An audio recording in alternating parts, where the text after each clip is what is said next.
فقربه إليهم قال ألا تأكلون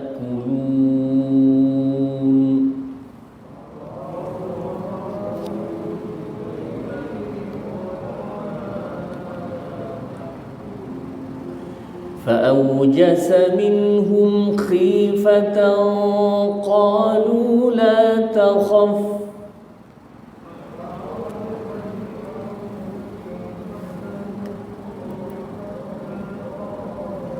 وبشروه بغلام عليم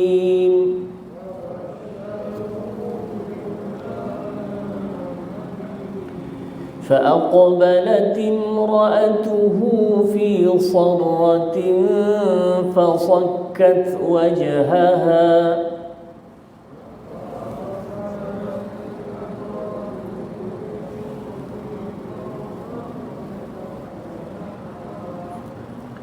وقالت عجوز عقيم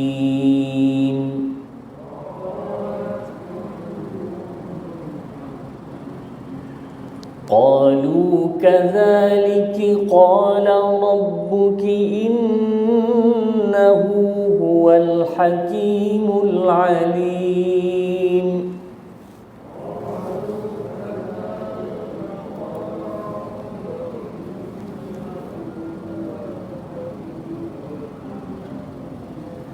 قال فما خطبكم أيها المرسلون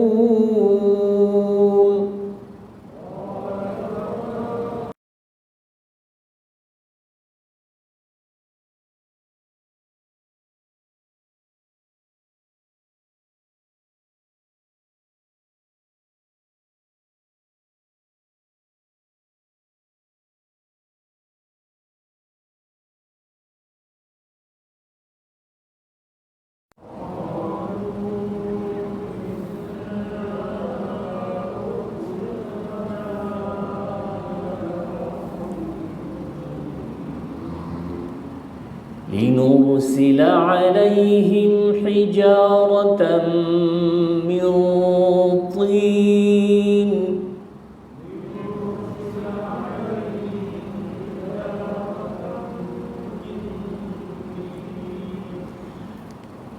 مسومة عند ربك للمسرفين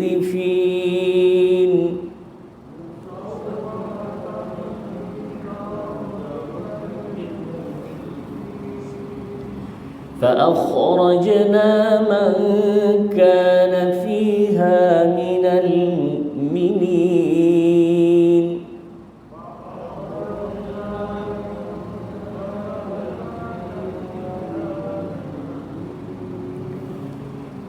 فما وجدنا فيها غير بيت من المسلمين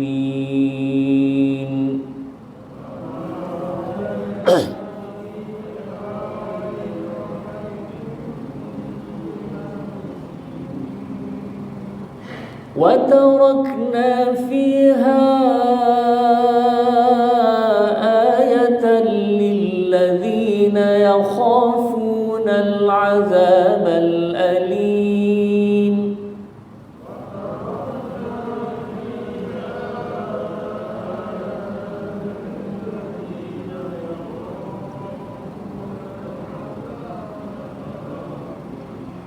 وفي موسى إذ أرسلناه إلى فرعون بسلطان مبين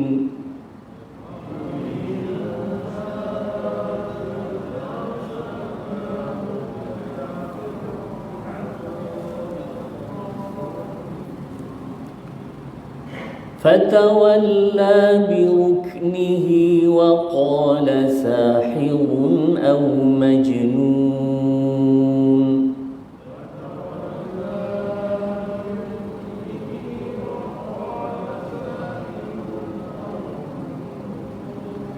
فأخذناه وجنوده فنبذناهم في اليم وهو مليم.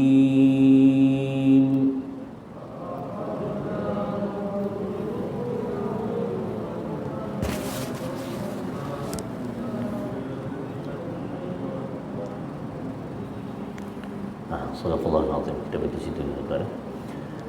Baik.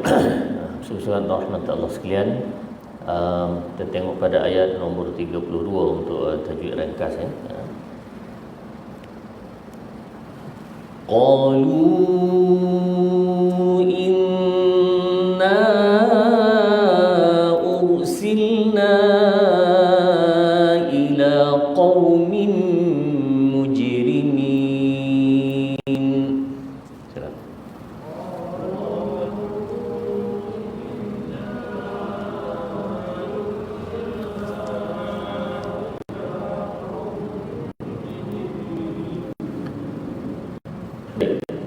Silakan Allah sekalian. Yang saya tandakan ini adalah pada mat ada 3 ni ya. Pertama qalu, yang kedua inna, yang ketiga adalah ursilna. Ketiga-tiga itu adalah mad jaiz mufassil. Mad jaiz mufassil ini dia dari sudut panjang pendeknya sama dengan mad wajib, 4 harakat atau 5 harakat. 4 pun ya, 5 harakat pun ya. Baik. Tuan, kalau kita kata kadang-kadang kita bertukar dengan mana satu mad jaiz, mana satu mad wajib. Oleh kerana kedua-duanya sama, ini keadaan mudah tuan ya. Oleh kerana kedua-duanya sama, maka tuan hanya perlu tengok ini saja, tanda panjang. Tanda panjang ini merujuk kepada 4 atau 5. Boleh kata semua samalah dalam Al-Quran. Jadi qalu itu 4, kita ambil standard lah, 5 harakat. Inna tu 5 harakat. Ursilna tu juga 5 harakat. Yang penting ada tanda panjang. Boleh tuan eh? Qalu inna ursilna ila qaumin mujrimin. Cuba.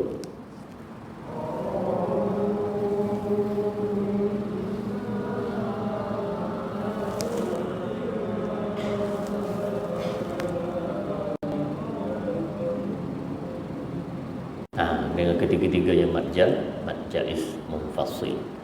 Baik. Kemudian tuan-tuan kita tengok sejak tajwid ringkas pada ayat nombor 28 ya, ayat nombor 28. Bacaan ni kita baca ramai-ramai tadi tuan-tuan, nama bacaannya adalah bacaan Hafs daripada Asim. Ya, Hafs daripada Asim, iaitu tuan-tuan dah biasalah. Cuma di sana ada bacaan yang lain yang kita selalu dah sebut, iaitu bacaan yang sedikit berbeza tetapi juga dibaca oleh Nabi sallallahu alaihi wasallam.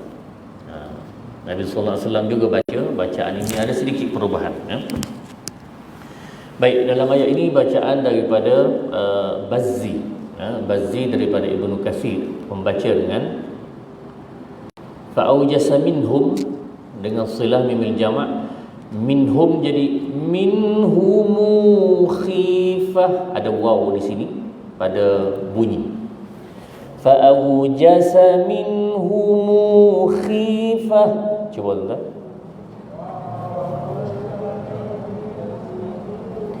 Minhum tu jadi minhumu, ada waw, 2 harakat. Minhumu khifah. Cuba.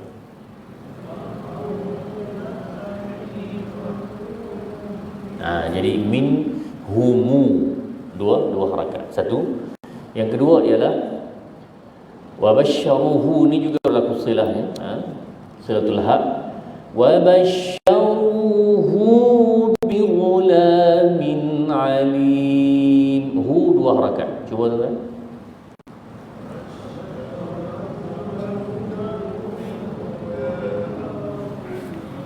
Bacaan kita pendek ya.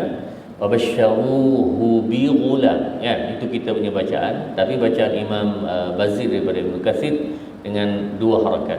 Wabasyaruhu bi ghulamin alim. Cuba.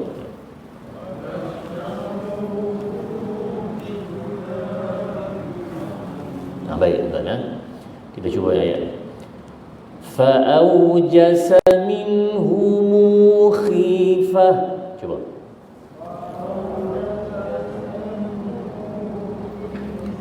Qalu la takhaf wa basyaruhu bi ghulamin alim.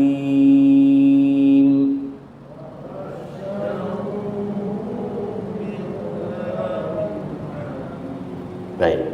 Tuan-tuan, wabasyaruhu dengan dua harakat, minhum juga dua harakat.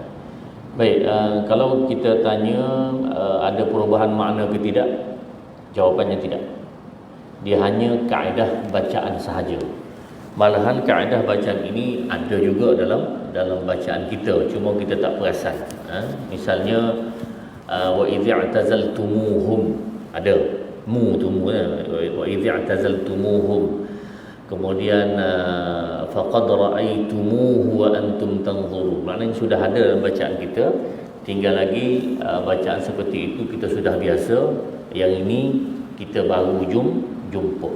Ini bacaan daripada Imam Bazzi, daripada Imam Ibnu Katsir. Baik. Saudara rahmati Allah sekalian. Dalam ayat nombor 24 dan seterusnya, hal ataka haditsu dhaifi Ibrahim al-mukramin. Adakah tidak sampai kepada kamu ya Muhammad tentang kisah tetamu Nabi Ibrahim yang mulia, iaitu malaikat, yang sebahagian tafsir menyebutkan bahawa 3 malaikat. Idz dakhalu alaihi faqalu salama. Ketika mereka masuk nak jumpa Nabi Ibrahim, mereka berkata salam. Qala salam. Nabi Ibrahim jawab kembali salam. Qaumun munkarun. Terdetik dalam hatinya, oh ini 3 orang ni aku tak kenal. Dia berupa lelaki. Faragha ila ahlihi faja'a bi'ajlin samin. Maka Ibrahim AS terus mendapatkan isterinya dan dia suruh masak anak kambing lah, anak lembu yang disembelihnya, dan buat jamuan kepada tetamu, bi'ajlin samin, yang gemuk. Faqarrabahu ilaihim. Bila masak siap semua sekali itu, lalu didekatkanlah kepada tetamu tadi, suruh makan, maka tetamu tidak makan. Qala ala ta'kulun. Maka kata Ibrahim, kenapa kamu tak makan? Bermulalah Nabi Ibrahim fa'ujasa minhum khifatan. Takutlah Nabi Ibrahim, kerana menjadi kebiasaan orang Arab ini, kalaulah mereka datang asalnya niat tak baik, nak buat jahat kepada tuan rumah, tapi tuan rumah hidang makanan, mereka makan. Bila makan tu secara automatik, tuan-tuan, niat tak baik tadi tak jadi. Itu sikap. Maknanya kalau nak buat jahat, jangan makan rumah tu. Itu kaedah lah dia, yang budaya pada zaman itulah. Jadi bila tak makan ni, makna Ibrahim telah merasa bahawa orang ni ada niat tak baik. Fa'ujasa minhum khifah qalu la takhaf. Jangan kamu takut Ibrahim. Wa basyaruhu bi ghulamin alim. Kami datang nak buat berita gembira, datangnya bahawa kamu akan mendapat anak. Fa aqbalat imra'atuhu fi sarratin fasakkat wajhaha. Isteri yang duduk balik pintu dalam bilik itu, maka bila dengar tu terkejut. Terkejut sampai bertempik dia, lalu memukul mukanya. Qalat ta'ajuzun aqim. Aku ini mandul macam mana lah orang tua mandul ni nak dapat anak. Maka mereka menjawab, qalu kadzaliki qala rabbuk. Itulah kalau Tuhan nak, innahu huwal hakimul alim. Dia amat bijaksana lagi maha mengetahui. Tuan-tuan muslimin rahmati Allah sekalian, daripada beberapa ayat ini yang awal kita baca ini, ada beberapa perkara penting lah. Yang pertama sekali, tuan-tuan, datangnya malaikat ni kepada Nabi Ibrahim alaihissalam. Katanya 3 malaikat, ya. Dan mereka ini bukan dalam bentuk rupa asal malaikat. Bukan dalam bentuk rupa asal malaikat. Macam mana rupa asal malaikat, tuan-tuan? Dalam hadis menyebutkan bahawa malaikat ni dia ada bersayap-sayap. Sayap macam mana tu wallahu a'lam lah. Tetapi dalam hadis Sahih Bukhari menyebutkan bahawa Jibril alaihissalam ada 600, ada 600 sayap. 2 sayapnya sahaja menutup di antara masyriq dan maghrib. Timur dan barat tertutup 2 sayap ni. Jadi tuan-tuan, berapa besar Jibril? Berapa besar Jibril? 2 sayap menutup. Maknanya kalau dia duduk sekarang begini, dia menjelma, tuan-tuan, maka tak apa-apa dah kita ni, tuan-tuan. Gelap. Walaupun matahari yang terang benderang. Baru 2 sayap. Itu Jibril alaihissalam. Sebab itulah padalah Rasulullah SAW bila tengok rupa Jibril sebenar tu, tuah balik rumah tu, zammiluni selimut kaku ni, seram sejuk. Kenapa? Kerana melihat rupa Jibril dalam keadaan yang sebenar. Hanya 2 kali sahaja Nabi SAW melihat rupa Jibril yang sebenar. Yang pertama ialah di masa berlakunya wahyu pertama dalam Gua Hira itu, Jibril berupa manusia, fatamatsala laha basharan sawiyya, berupa manusia di Gua Hira. Dipeluknya Nabi sallallahu alaihi wasallam dengan penuh lemah lembut dia. Tapi tuan-tuan, dia makhluk Allah yang sebesar itu, walaupun perlahan pun sesak nafas Nabi. Iqra, baca. Ma'ana biqari, aku tak erti nak baca apa ya. Sehingga diajar oleh Jibril alaihissalam, iqra bismi rabbikal ladzi khalaq, sehinggalah 5 ayat surah Al-Alaq. Iqra bismi rabbikal ladzi khalaq. Baik. Kemudian semasa Rasulullah turun daripada Gua Hira, tuan-tuan, kalau tuan-tuan pergi Mekah, sekarang dah boleh pergi kan? Alhamdulillah. Di Mekah katanya tidak ada, Mak Sedar Ustaz ada sekarang di Mekah, dia cerita tidak ada sekatan apa-apalah. Sekarang tak tengok apa, maknanya nak masuk-masuk sajalah seperti mana sebelum daripada kita sebelum PKP kan. Seperti itulah sekarang yang berlaku di Mekah. Jadi tuan-tuan, kalau tuan-tuan pergi ke Mekah, kalau ada ruang, sak cadangkan, ikhtiarlah untuk naik ke Gua Hira. Memanglah tinggi sikit, mengambil masa. Kalau orang-orang yang berumur sikit, barangkali setengah jam, 45 minit jugalah untuk sampai ke atas sana dah, ataupun lebih sedikit. Tapi jemaah bersama Ustaz itu yang naik itu umur 75 tahun boleh naik, tuan-tuan, dengan izin Allah Subhanahu Wa Taala. Orang lain termasuk Ustaz sendiri turun bawah tu, tuan-tuan, sehari 2 tu demam. Dia tak demam. Ustaz tanya dia, macam mana boleh tak demam? Kata makcik umur 75 kan. Dia kata dia dah doa dengan minta depan Kaabah kepada Allah Subhanahu Wa Taala beri dia kesihatan. Dia memang dia sihat daripada awal sampailah balik dengan. Itu kelebihan yang Allah Subhanahu Wa Taala berilah. Jadi bila kita naik sendiri, tuan-tuan, kita tahu berapa tingginya Gua Hira itu. Kemudian berapa payahnya Nabi SAW. Sekarang dah ada tangga yang dibuat oleh Pakistannya, apa semua tu, ada dah tangga-tangga yang memudahkan kita naik. Zaman itu, zaman Nabi SAW naik tu, tuan-tuan, dia tahannas, menyendiri, beribadat dalam Gua Hira tu, sehinggalah dia jumpa Jibril. Bila Nabi SAW turun, tuan-tuan, dalam keadaan ketakutan itu, turun, fa idza huwa, dia tengok ke atas Jibril. Dengan berapa sayap, tuan-tuan? Dengan 600 sayap. Itulah cerita lepas itu turunnya surah Al-Muzammil, turunnya surah Al-Muddathir, apa semua tu selepas daripada kisah tersebut. Baik. Jadi Jibril alaihissalam dalam tafsir tidak menyebutkan adakah yang datang Jibril sendiri, itu wallahu a'lam. Tetapi 3 malaikat. Fatamatsala laha basharan sawiyya, yang telah berupa menjadi manusia. Ibrahim tak kenal. Jadi bila datang jumpa Nabi Ibrahim, mereka sampai di depan rumah Ibrahim, mereka memberi salam. Faqalu salama. Sebenarnya assalamualaikum lah. Tetapi tuan-tuan, saya nak sebutkan di sini, jawapan Nabi Ibrahim qala salam. Yang kita kata waalaikumsalam. Tetapi Al-Quran ini menggunakan satu perkataan yang merujuk kepada assalamualaikum waalaikumsalam. Al-Quran guna perkataan salam. Jadi tuan-tuan, Ustaz nak cadangkan di sini, kalau tuan-tuan nak tulis dalam telefon mesej kepada kawan-kawan kita apa semua ahli jemaah ke grup, salam, S-A-L-A-M, memadai. Dan insya-Allah ma'jur dapat pahala kerana Al-Quran guna siap ataupun bahasa yang sama. Kalau tuan-tuan nak guna assalamualaikum, itu lebih baik. Itu lebih baik. Tetapi kalau tuan-tuan guna S-A-L-A-M, salam saja sudah memadai. Ini sudah memadai. InsyaAllah ma'jur dapat pahala. Yang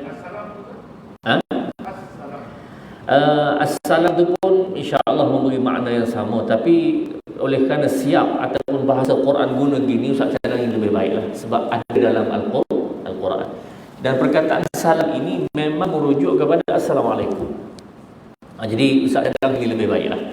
Adapun kalau nak assalam dengan maksud assalamualaikum, insya-Allah itu juga memberi makna yang begitulah. Boleh tuan jadi sekarang maknanya kita boleh tukar daripada duk guna askum, apa lagi? Dari ringkasan buat tu tak? Yang tu Ustaz katakan tidak mendapat pahala. Yang ini sekalipun ringkas ini insya-Allah dapat pahala. Boleh tuan jadi sila guna yang inilah. Kenapa Ustaz suruh ini? Kerana siap ataupun bahasa itu ada dalam Al-Quran, bahkan dia merujuk kepada assalamualaikum. Boleh tuan Okey. Percakapan guna assalamualaikum. Ini untuk ringkasan dan memudahkan. Sebab asal daripada perkataan di sini adalah memang bermaksud assalamualaikum. Boleh tuan okey. Qala salamun qaumun munkarun. Kata Nabi Ibrahim dalam hati terdetik bahawa ini kaum yang aku tidak kenal. Tiga malaikat ini aku tidak kenal. Tapi sifat Ibrahim tuan-tuan, ini sifat Nabi Ibrahim. Walaupun dia tidak kenal, dia akan melayan sebagai tetamu. Oleh kerana orang tu datang bagi salam, nampak lupa pun elok baik aja, maka dia layan sebagai tetamu. Dan tuan-tuan, daripada ayat ini juga bermaksud bahawa perkara-perkara yang menjadi budaya itu pula baik, dipandang baik, satu. Yang kedua, tidak bertentang dengan mana-mana bahagian agama Islam. Tetapi tidak ada dalam budaya masyarakat Islam, tak ada. Daripada orang luar. Nombor satu, dipandang baik, satu. Nombor dua ialah tidak bertentang dengan mana-mana bahagian agama. Maka perkara itu diterima.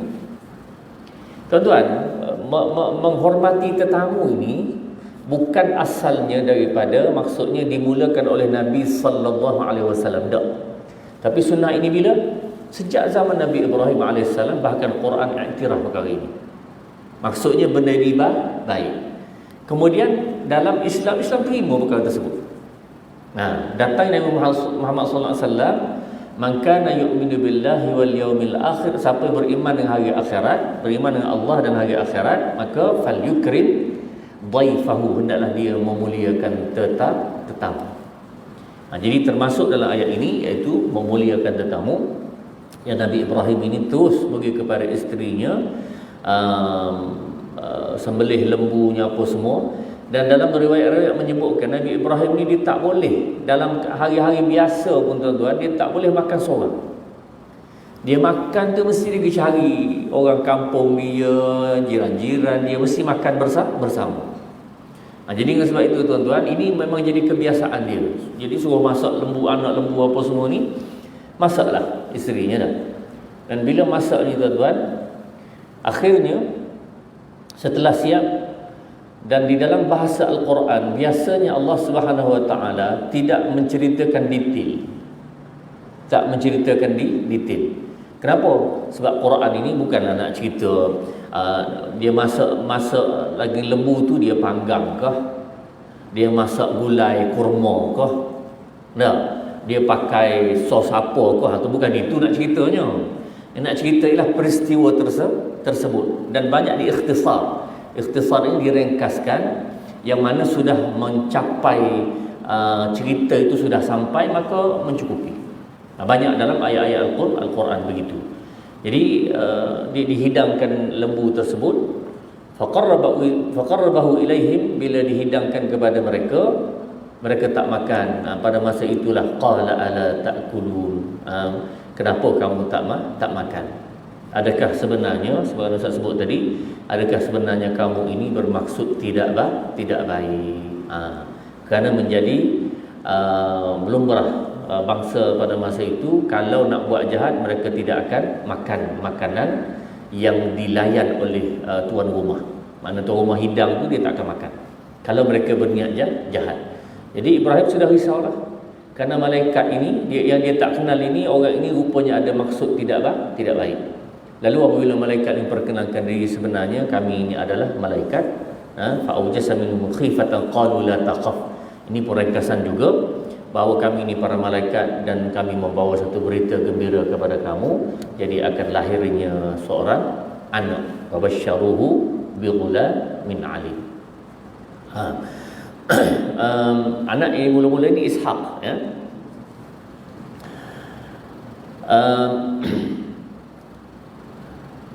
Nabi Ibrahim mendapat anak ini dalam usia yang sudah tua. Dalam tafsir menyebutkan pada umur 80 tahun. 80 tahun. Kita kata isterinya muda sikit. Jadi dalam keadaan begitu, orang tua nak dapat anak ni berasa pelik. Kenapa? Kalau orang sebahagian orang kita pula dia kata, kata sungguh nak anak tua-tua dapat anak juga. Kalau dia kahwin tuan-tuan, dia ada isteri, ikut suka hati dia. Tua ke muda tak ada masalah. Jadi dengan sebab itu tuan-tuan, akhirnya Nabi Ibrahim mendapat anak pada usia 80 tahun. Kemudian disebut dalam ayat yang lain, wa min wara'i Ishaq Yaqub. Lepas itu akan ada lagi anak yang lain, keturunan yang lain daripada Nabi Ibrahim. Kemudian tuan-tuan, ada satu kisah, cuma kisah ini tidak berapa dapat diperkukuhkanlah. Dalam kitab Al-Bidayah wan Nihayah, kitab yang masyhur, kitab sejarah yang ditulis oleh Imam Ibn Katsir rahimahullah ta'ala, menyebutkan bahawa Nabi Ibrahim ini isterinya bukan hanya Siti Sarah dan juga Hajar. Baca betul-betul tuan-tuan, Hajar bil haq, Hajar, bukan Siti Hajar tidak. Hajar dengan hak yang kasar tu. Itu sama, maksudnya dalam bangsa Arab memang menyebutkan Siti Ha dengan hak simpul. Siti Hajar. Baik. Isteri yang lain ada lagi, namanya Qanturah. Namanya Qanturah. Daripada Qanturah ni lahir anak-anak yang lain dan telah berbiak, bercampurnya, berkembangnya. Qanturah ini adalah di kawasan tanah kita ni tuan-tuan, tanah Melayunya, kawasan Nusantara ni begitu. Jadi kalau kita nak kata kita di keturunan Nabi Ibrahim itu, bolehlah gamaknya, tapi tidak secara jazam. Maksudnya tidak secara pastilah. Itu hanya sejarah. Kalau kata Ustaz confirm dia, tak boleh. Sebab tidak ada nas ataupun tidak ada satu pembuktian. Melainkan ada orang kaji itu cerita lain lah. Tapi setakat ini itu saja Ustaz boleh beritahu lah. Itu ada dalam kitab Al-Bidayah wan Nihayah oleh Imam Ibn Katsir. Baik. Sebab tu ada setengah-setengah orang kata bahawa kita ni keturunan Nabi Ibrahim. Wallahu ta'ala a'lam. Baik. Jadi bila begitu, akhirnya isterinya itu dalam keadaan sangat gembira dan terkejut. Yang Allah Subhanahu wa ta'ala, kalau Allah nak, idza arada syai'an ay yaqula lahu kun fayakun. Kalau Allah nak, Allah hanya kata kun dan fayakun. Dan itulah bahasa yang sama. Qalu kadzaliki qala rabbuki innahu huwal hakimul alim. Kalau Allah nak, maka Allah Subhanahu wa ta'ala boleh buat apa saja. Dialah maha bijaksana lagi maha mengetahui. Baik. Tuan-tuan, Ustaz ringkaskan sikit ini. Kemudian Nabi Ibrahim tanya, qala fama khatbukum ayyuhal mursalun, wahai para malaikat, kamu sebenarnya di samping bawa berita gembira ini apa lagi? Dia kata, kami sebenarnya kami diutuskan kepada satu kaum, iaitu kaum Nabi Lut. Dengan maksud apa dia? Kaum Nabi Lut ini adalah sezaman dengan Ibrahim. Jadi maknanya tuan-tuan, boleh jadi pada satu masa ada beberapa Nabi dan Rasul. Sebab itulah kita belajar pun, iaitu Rasul ini ada 300 lebih. Nabi ini lagi ramai 100,000 lebih. Jadi boleh jadi pada satu masa, tapi di tempat lain-lain. Sebabnya walaqad ba'athna fi kulli ummatin rasulah. Setiap umat, setiap bangsa itu memang ada satu rasul. Ada satu rasul. Jadi dengan sebab ini tuan-tuan, ada pandangan syarah Ustaz tu dia ada sebut, dia kata dengan sebab ini ada ulama yang menyebutkan bahawa oleh kerana walaqad ba'athna fi kulli ummatin, kami utuskan setiap umat, maknanya orang Cina pun ada rasul dia, orang India pun ada rasul dia, cuma kita tidak tahu. Dia kata boleh jadi apa namanya Cina itu tu Gautama Buddha kan. Katakanlah dia itu boleh jadi rasul. Kita kata rasul apa, dia tak sembah Allah pun. Baik tuan-tuan, sebenarnya setiap rasul itu memang memang untuk menyembah Allah Subhanahu Wa Taala. Setiap orang rasul. Cuma selepas kematian rasul, problemnya ialah pengikut ini yang ubah. Sebagaimanalah dalam Quran sebut kisah Nabi Nuh alaihissalam. Kemudian lepas Nabi Nuh tu ada beberapa ulama. Dalam Quran sebut nama ulama ini, wala tazarun waddan wala suwa'an wala yaghus wa ya'uq wa nasra. Asal lima ini adalah ulama pengikut Nabi Nuh asalnya. Tapi bila mereka ini mati, kaum dia jadikan patung sebagai nak mengingat ulama ni, tok lebah hebat ni apa semua ni, nak mengingat dia buat patung. Ni patung waddan, yaghus, ya'uq wa nasra, lima ini patung ni. Akhirnya jadi sembahan. Jadi maknanya tuan-tuan, rasul itu mungkin betul dah. Bukan betul, memang betul dah. Tinggal lagi pengikut selepas itu. Cuma sama juga macam cerita tadi lah, tak boleh menjazam bahawa adakah Gautama Buddha tu rasul. Ustaz tak boleh pastikan begitulah. Cuma nak beritahunya, Allah sebutkan bahawa setiap kaum itu ada rasul. Dan dengan sebab ada rasul itu, kita yakin bahawa kaum Cina pun ada rasul, kaum India pun ada rasul. Cuma kita tak pasti apa nama dia yang sebenar. Dan wallahu taala alam. Semoga-moga Allah Subhanahu Wa Taala memberi kebaikan kita bersama dengan perbincangan kita yang ringkas ini, insya-Allah mendekatkan kita kepada ayat-ayat Allah dan juga sunnah Nabi sallallahu alaihi wasallam. Boleh tuan? Jadi Ustaz berhenti di sini, insya-Allah kita jumpa lagi pada pertemuan akan datang. Aqulu qawli hadza wa astaghfirullahal azim li wa lakum. Bismillahirrahmanirrahim. Alhamdulillahirabbil alamin. Wassalatu wassalamu ala asyrafil anbiya'i wal mursalin wa ala alihi wa sahbihi ajma'in. Allahumma inna nastawdi'uka ma 'allamtana bih.